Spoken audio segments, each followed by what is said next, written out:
All right, we're recording. All right.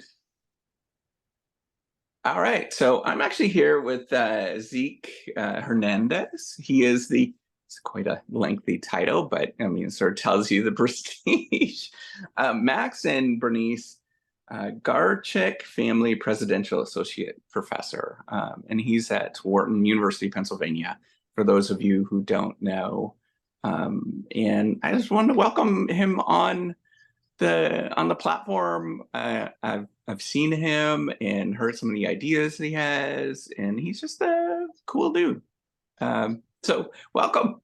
Thank you, Appreciate David. that you're here. Yeah. So maybe we can start off with how did you get the idea of becoming a professor? Because I think I know a little bit of your history, but a lot of people would probably be interested in it, given that this is a bit of a global audience. Yeah, I guess it depends on how far back you want to go. I'll try to maybe start with some more proximate things, and we can go further back. I think unlike a lot of people who end up doing having the kind of professor career that I have, my first love was for teaching as opposed to research, right? So a lot of people that end up getting PhDs, they did research with someone, or they were in a research lab or whatever, right? They were very good students, and then they want to keep doing research and get a PhD, and then they discover, oh, it turns out I have to teach as well. For me, it was kind of the opposite. I loved teaching. I'd had many opportunities to teach growing up in college. My part-time job was teaching Spanish because I'm a native Spanish speaker. And so I really like teaching, and I And where started. did you grow up? Yeah, so I'm from Uruguay, or Uruguay for those who's the way it's said in the United States, little country in South America. And my father was worked for a big multinational organization. So when I was young, he was transferred overseas to Central America. We spent a few years also in Argentina. And so I had spent time growing up in different countries, exposed to different cultures. And, I guess because my father was involved in the world of international business broadly, that ended up also having a big effect on what I decided to study later when I got a PhD. But in some ways that was second. Like I said before, teaching was the reason I wanted to get a doctorate and be a professor. In speaking with my professors, I discovered that it turns out that if you're going to get a PhD and be a professor, you have to do research. And then the question was, well, what do I want to research? What am I interested in? And that's when my upbringing came back to me, which was, well, in the world of business, I'm just really, perhaps because of how I grew up, really interested in people, managers, businesses, trying to figure out how to navigate a really complicated world and succeed and do business in international markets. And that's what shaped my research interests. Let me stop there. Feel free to follow up with anything you want me to go deeper into.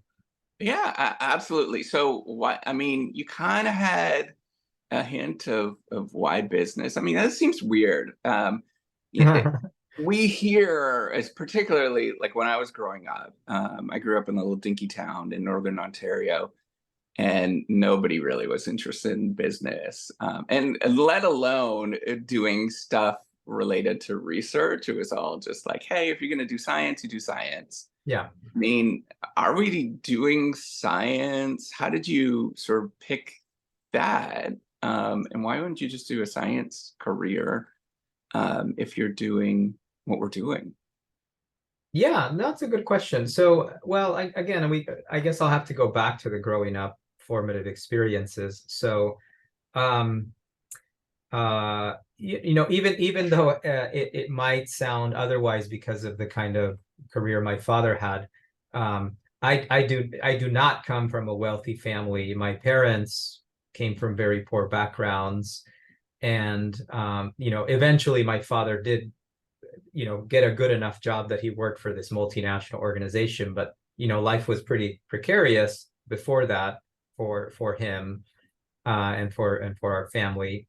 And then in those experiences living in countries like Guatemala, Costa Rica, Argentina, um, I saw a lot of poverty and misery in those growing up. And the contrast between that poverty and that misery and, the journey of my own parents who went from poverty to, not a lot of wealth, but, sufficient Yeah. to make ends meet. And wondering, holy cow, like, I don't know, it was just all jarring to me. It was like, here are these people that I'm seeing in different countries who are so poor, and I'm seeing all the economic and political and social conditions that are keeping people down, and comparing that to some of the opportunities my parents had that I have had. All of that, I think, led me to being really interested in economic growth. What is it that produces economic growth and prosperity for people? And I had majored in business and in accounting in college, so I was kind of in that world. But Yeah. if you're interested in economic growth, you can take two or three paths. One is to say, okay, I'll get a PhD in like something like economics, and I'll study how economies as a whole grow. Or I'll get a PhD in something like development and understand poverty, right? And what helps poor people or poor countries develop. But none of those two options weren't that interesting to me, because from what I had observed growing up, it wasn't like economic policy that brought people out of poverty. It was business, right? It was the fact that a business hired someone like my father and gave him a chance to move up the ladder, or it was entrepreneurs who started businesses. And so, in my lived experience, in some ways it was like studying poverty to understand how to get people out of poverty wasn't the way. It was like, it's business. It's these businesses that create jobs, that invest, that innovate. And so I know it seems a little bit convoluted, but in my mind, it was very clear that understanding how businesses work, how they perform, how they grow and expand and invest would help me understand economic prosperity and growth much more than studying economic prosperity and growth. If that makes sense. And I guess that's I don't know if that makes sense, but that's the explanation I can give you. Yeah, no, I'm just actually kind of curious what your and maybe don't take this the wrong way, but I'm just curious, like, what is your rules to riches in terms of, okay, if you were in that situation again, what would you tell people? What have you sort of learned about how do you move up from, moving social class, for example? Yeah. Well, it's not what I've studied, so I don't know from an academic standpoint, right? I mean, I would say that based on what I've seen, there are of course the basics, right? Like, try to get an education, right?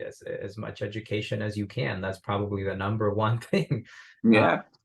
Obviously some people are really poor because they can't stay healthy, right? Because they have childhood diseases, right? So there's the Bill and Melinda Gates Foundation trying to solve that. But I suppose that maybe my interests weren't in that. But I would say once someone has an education, then I would say business is not the only, but it's a very viable path out, right? Whether through entrepreneurship or through being able to work in a growing business. But I don't want to misstate what I do. So I don't study poverty or how to get out of poverty. I would say that was trying to understand economic growth as my motivation, but it's not necessarily what I do, right? What I really study is how businesses grow internationally and how the factors that help them succeed in international markets.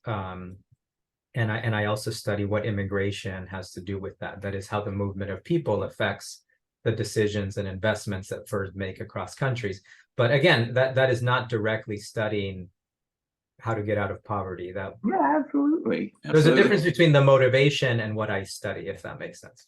Yeah, no, that's but I think that those are like deeply intertwined often in terms of why you do things or try to figure things out, right? Like I mean, that's part of what this whole channel is sort of evolved around. It's like, hey, you know, that first of all, we're everybody's completely normal, no matter, you know, what you're sort of feeling or going through. But you know, secondly, we can study all sorts of really interesting things. And third, sometimes it takes a lot of work. Mhm. And to be okay with the fact that, yeah, you know what, it doesn't necessarily work out. But you know, you don't quit with it. You just keep going and keep working at it. So tell me about this, like this transition over the years. Was it just education was the only thing that allowed you to get to where you are? And you know that I'm sure that this has been a bit of a journey. I'm sure it's so. At least with my family, it is kind of weird. You know, none of my very my extended family, none of them went to, you know, got an education and things like that, higher education. Yeah. So the whole thing is really weird. Um, so I, I'm not sure if you want to speak to, you know, what has your journey been like? How you sort of navigated getting to where you are? How do you navigate the stresses of where you are? Like, how do you feel good about yourself? I want to sort of see and think about, or I want to see how you're navigating this journey. If somebody else was, you know, from another country, how would they get to where you are today? Wow. Deep question, my friend. Um, you know, for me, it was primarily again, in my case, it was very much a path of education. You know, I think one of the most fortunate things that ever happened to me was when I was 4 years old, we moved overseas and I was able to go to a school where I learned English. Had that not happened, I would not be here today, right? There's no way I could have gotten an education in the United States. So, you know, that was luck. I did nothing to to to merit that. That was, you know, just luck that I had that opportunity. And you know, credit to my parents for making it possible. Um, but you know, after that, then it was, you know, because education had been really precious, you know, my parents did not grow up with parents that were educated, and it was very hard for them to get an education. So I think in my family, it's not that my parents sat next to me doing my homework every day, but it was an unstated, obvious thing that education is really precious, that we're, you know, anyone who can get education it's a great privilege. And if you can, make the most of it. So I was a good student. I was a motivated student, allowed me to get good grades in, you know, high school, good enough that I was able to apply for and get a scholarship to come to college in the United States. And then, you know, when I was here, I was very aware that that was a rare opportunity for someone with my background. So I worked really hard to do very well in school, which opened up doors to get a master's degree and, you know, helped me develop relationships with professors who thought, hey, you're a promising student, you work very hard. Because I love teaching, that led to conversations about like, well, what does your career look like? You know, do you enjoy being a professor? Yes. You know, oh, you have to do research. Oh my gosh, what is that about? So I think just trying to be a really good student throughout my life kept opening doors for more and more education. I had mentors in college who helped me apply to graduate school, and you know, I ended up at the University of Minnesota getting a PhD, and I tried to make the most out of that. So it was really, you know, it's not that I knew from age 15 that I would end up doing this. It was more doing the very best with the opportunity right in front of me because it was all I had, and just working hard and doing the very best I could. And that opened up more doors. And then once new doors opened, it was, all right, let's take the next step and do the very best I can with that opportunity.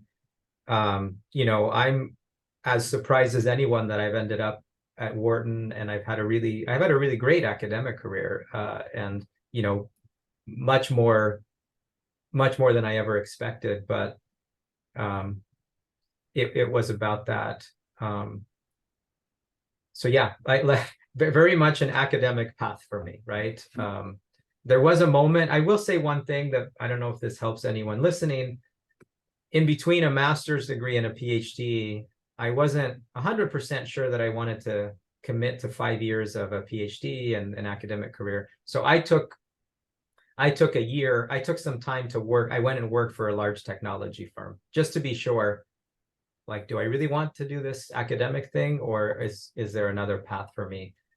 And 1 year in the corporate world was enough to convince me that, yeah, I did not enjoy what I was doing in the corporate world. It was not creative enough. It wasn't intellectually interesting enough. So then I, went to do the PhD. What else do you want me to talk about? I feel like that was a long-winded answer I gave you. That was awesome. No, I think that would help out a ton of people of thinking about this. I think too, one of the things that's really amazing, I think about like these opportunities that we never had when we were younger. I'm assuming that we're relatively similar in age. I was a 79 kid, I don't know. Yeah. Yeah. So we live in a world that we have these amazing opportunities now to actually reach out and get to. I mean, this whole reciprocity project gets like hundreds of 100,000 views a month, and some of the folks, they're either older, some of the folks are in different countries.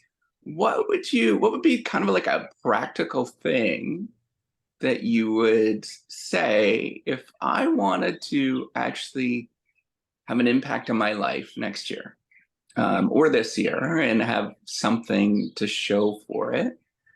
And what would that be, right? What is it that you can do that would have an instant impact on your life so that maybe they don't, maybe they never become go into research or anything like that, but what is it that allows you to do a little bit better next year than this year? Good question. I would say one is setting goals, right? Like if I don't know who's listening right now, but if I asked you, do you write down your goals, right? Do you set and write down goals? I would say most people, right? Most people do not. And so just being purposeful, write down a goal and work toward it. And, and then you apply the normal good rules of what a good goal is, right? It should be specific, measurable, something that is achievable, something that is, you set a deadline for it. So whether that goal is, I want to, I don't know, be healthier, right? And I don't know, lose X amount of weight, or whether that goal is, I want to, learn something new. So just, do you write it down, or are you going about doing what you've always done and expecting different results, right? You're not gonna, in the spirit of your question, you're not gonna achieve something different or accomplish something different if you keep doing the same things you're doing right now. And so I think the moment you define the goal and write it down and are purposeful about it, that will make a difference. But the other thing I want to say is that there's all kinds of goals that we could set up. And I think that most of us set goals that are pretty selfish in nature. They're about us, right? And I think that, to me, the biggest way that you can have an impact is to think of the value you can create for others and define the value you create in the world as a function of what you do for other people. That is, to me, the most direct way to feel good about what you're doing and to actually make a difference. And so I'll give you an example, since we're talking to people sort of involved in the research world. When I was in graduate school, um, it was that critical time, choosing a dissertation topic, right? And that dissertation topic really defines your identity as a researcher, the kinds of jobs you're going to get, probably where you're going to work, etc. And I was torn between two topics. One topic was in I'm trying not to be too specific because not everyone listening is like a business in the world of business. But one topic was a very traditional business topic. It was in an area that was pretty commonly studied, and studying that topic, it was fairly predictable what that would do for my career, right? There was an established group of people working in that area. I kind of could easily envision where I would get a job studying that topic, and how much that job would pay, et cetera, et cetera. And then there was this other topic that was about like how immigrants affect business. That was a very unusual topic for someone in a business school. Like people in business schools, especially back then, did not really study immigration. But it was something I was very fascinated by, something that kept coming to my mind. But it was unusual. I was like, well, I don't know like what kinds of jobs. I don't know what studying this topic will do for me, was the point, right? How will it benefit me in my career path? And but I was interested in both, but I wasn't sure which one to do. And then I remember having a realization, and it was that if I pursue that first topic, which is very predictable, but a lot of people are working in that topic space, it's not something that will make a big difference in the world. It won't create a great service to others because a lot of people are already working in that space. And it's a topic that would only be beneficial for businesses, but not for anyone else. Or I could focus on this issue having to do with immigration. And the world is very confused about immigration. There are big debates. There's a lot of unanswered questions on this topic. The world really needs more knowledge about this. And when I framed the decision not as what will this do for my career, but which of these two options will allow me to provide a better service to the world, that is, if I do it well, which one will make a bigger difference, a bigger dent in what people really need to know, it was very clear what I needed to do, right? It was like obvious that the topic on immigration, albeit unusual, albeit more uncertainty about my career, was the right thing to do. And that became the tiebreaker. And I pursued that topic. And, it's allowed me also to achieve a lot of personal success in ways that I didn't expect. But I don't measure the difference I'm making in the world by that. To me, the difference is I've been able to contribute to debates and discover new knowledge and communicate new knowledge in an area where the world really needs it. And so that's just one example of set goals and think about what you want to do and be purposeful, but define success by what it does for other people, not what it does just for you. And that's a much richer and positive way, and a much more direct way to feel like you've actually accomplished something worthwhile. All right, so that is, I love that idea, but it's like so incredibly hard, right? Like for, I mean, even what you're doing right now is you're doing something. For those of you who don't know, the whole research path is that taking some time to talk about this. There's no direct benefit. Like this seems very amorphous, maybe, like maybe in 10 years somebody's gonna come around and it's going to benefit you somehow, but in general it's not. So how do you reconcile? Is it just like, so from my perspective, I do a lot of things of like, hey, if I just feel like pleasure in this moment, I think that's okay. I think that is an evolutionary response, to sort of feel that this is good, and however good is defined. But how do you reconcile that? What's your guiding principles to sort of think about other people, or how do you reconcile these sort of challenges that we have, where we inevitably face multiple goals at once? What do you, what's your heuristic? Is it just you just do everything, which it seems like you're amazing at things, right? So is how do you handle this? No, no, you can't do everything. You can't do everything. I mean, I think that you can't do everything, but at the same time, um, if the objective function you're pursuing is only about benefiting yourself, um, it doesn't feel good.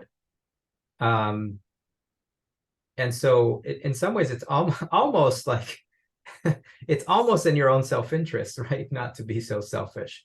That year I spent in the corporate world, you can ask my wife if you ever want to talk to her. I came home miserable every day because I felt like I was only doing this for a paycheck, right? That covered our expenses. And it was like, what is the point? Like there's nothing, like it's just so dead, right? And so there's a big difference between waking up every day, doing something because it's gonna pay you or whatever, than waking up and knowing that there's something that is helping someone else. And it might not be immediately visible. It might not be that, like a doc, I have friends who are doctors, and what they do like very visibly every day helps someone else. I'm not in that kind of profession, so I don't want to overstate. Like I don't want to come across as some saint who, it's not like what I do every second is saving the world. But generally, I believe that this enterprise that I'm in can make a difference if we produce useful knowledge, if we teach students, and we're helping others accomplish their career goals, and that feels good. And so it's not that this doesn't help me, right? There's a difference in how I feel, and so I think part of the heuristic is, how does this make me feel? And that's, you could say, well, that's selfish, but it's it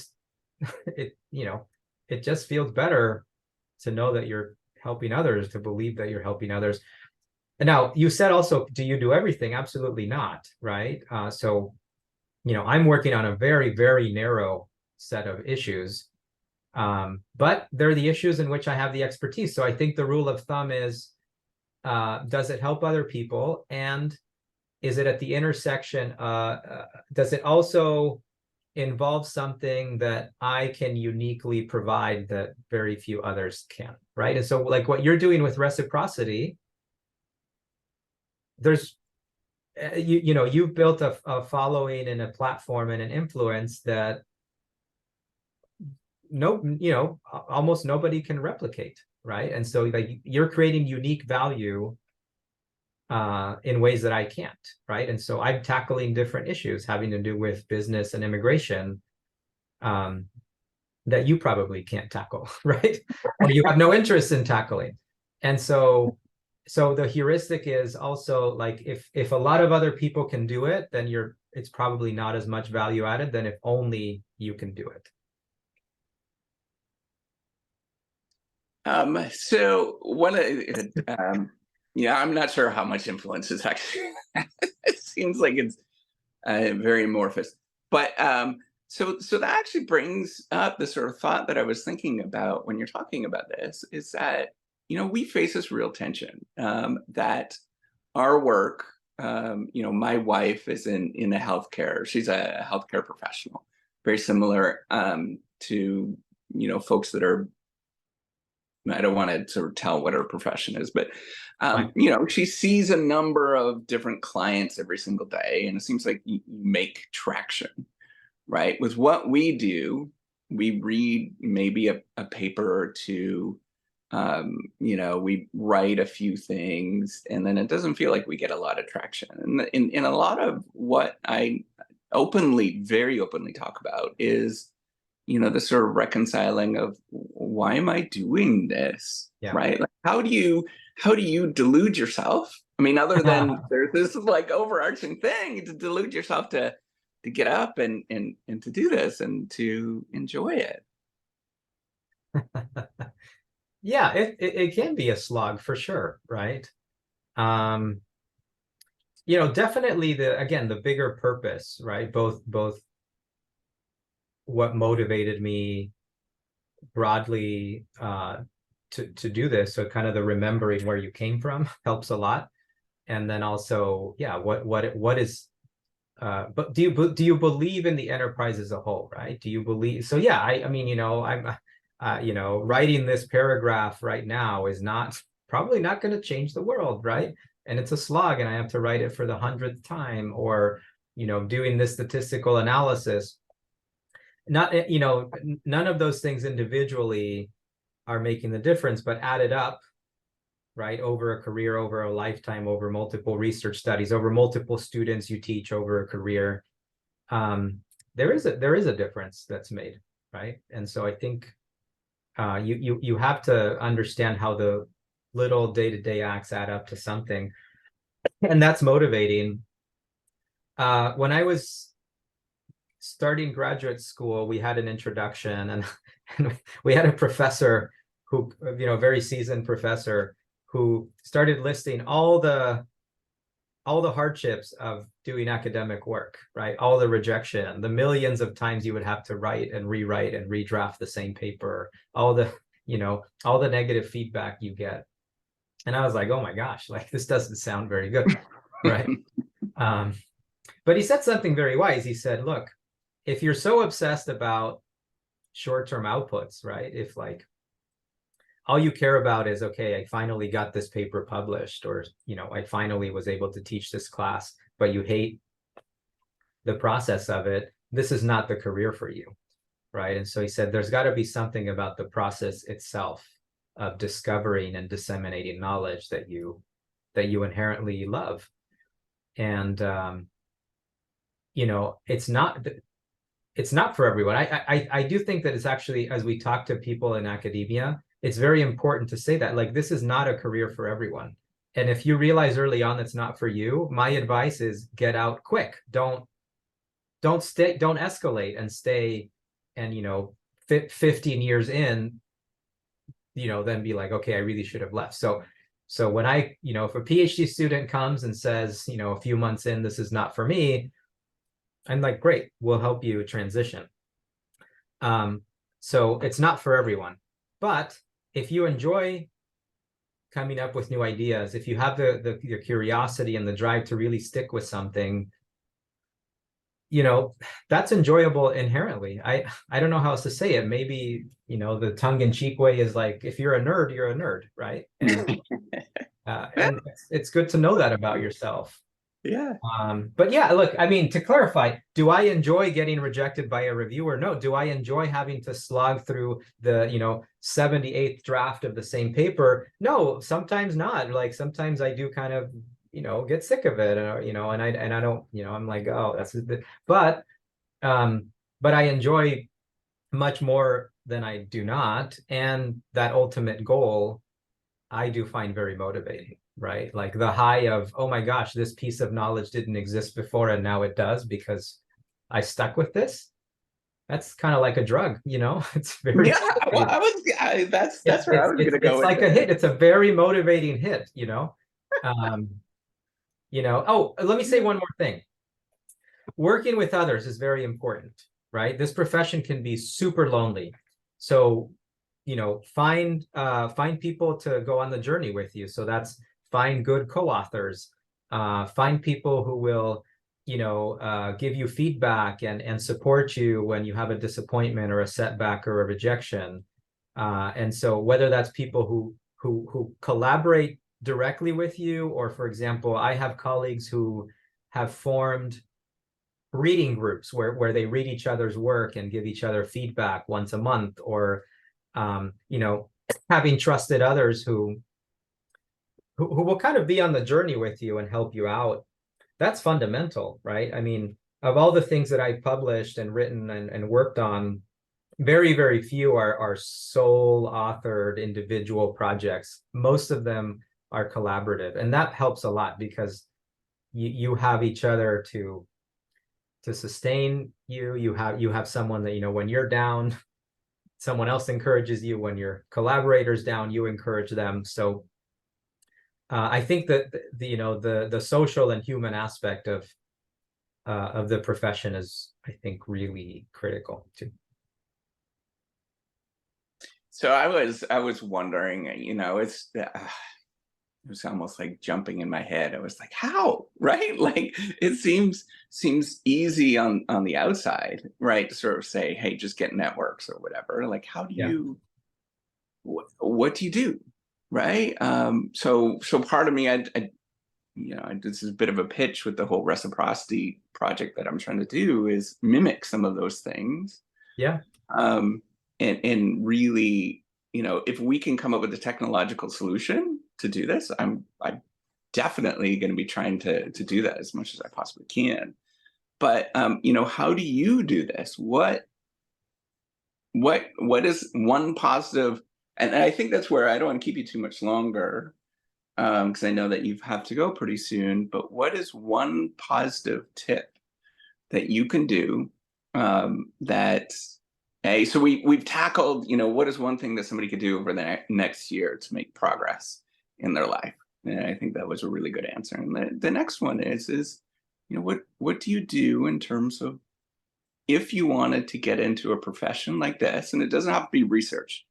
I mean, this could be any profession. You could be going into Wall Street, and Yeah. you're in Sri Lanka right now. What do you do? How do you bridge that gap of making those connections? If there's anyone in Sri Lanka right now who wants to go to Wall Street, I don't know that I have great advice for you. What do you do?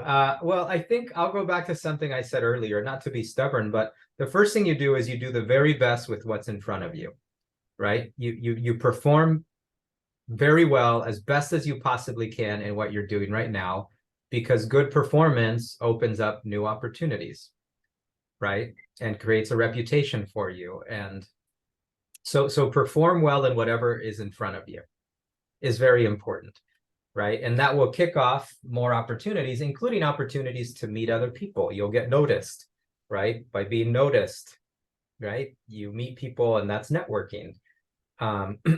So I would say that's the most important thing, right? You can't be bad or mediocre at what you're doing right now and expect new opportunities to show up, right? It's or at least it's going to be much harder.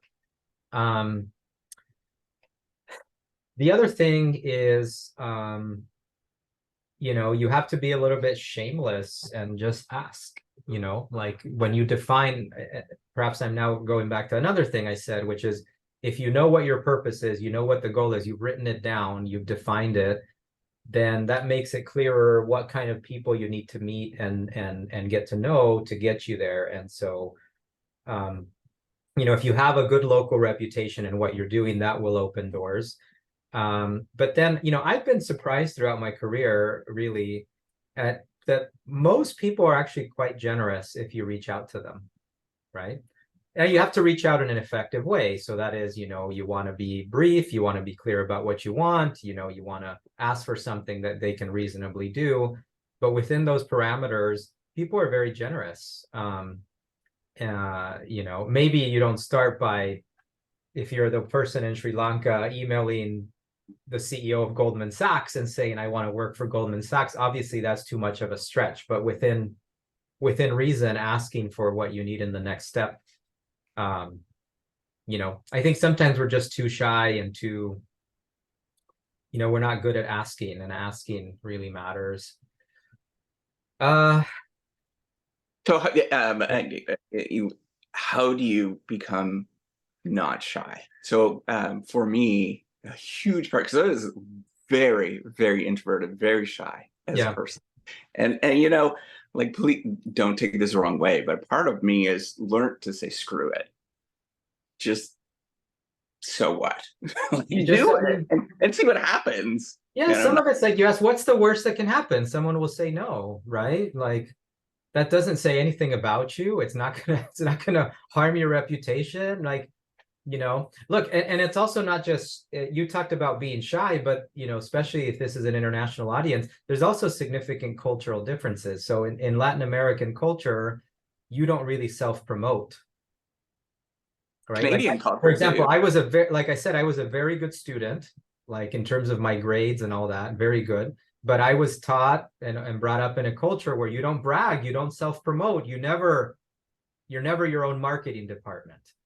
and that's something that I had to learn in the context of the United States, which is a culture where self-promotion is more accepted and often the only way you get things done. And I remember a professor kind of having to, not physically, but kind of shaking me a little bit and be like, look, if you don't promote yourself, nobody will do it better than you, right? And so it's sometimes getting over the cultural barrier that leads you to think, I have to be good and others will notice, right? And so a lot of it is just getting over that hang up. And you don't have to brag, but you reach out, you ask, you have to be, like you said, a little shameless and say, screw it, like what could be the worst thing that could happen, right? So for anyone here who is from a culture like the one I described growing up in, I see you, right? And I hear you, and I know it's hard. And I've learned now to do it, meaning to ask and be explicit about what I want or what I need. But it's still not natural for me. But I've just learned to do it. Yeah. I love that. I think that is a perfect spot to leave off, because I think that this is going to give a lot of inspiration to folks, hopefully for many, many years to come. And I deeply appreciate the fact that you came onto this channel and are participating in various different ways, giving back to the global community. So thank you so much, Zeke. I very much appreciate it. Yeah, thanks, David. I appreciate it. And to anyone watching, thank you for slogging through this, and I hope it's useful for you. All right. See you later. Bye.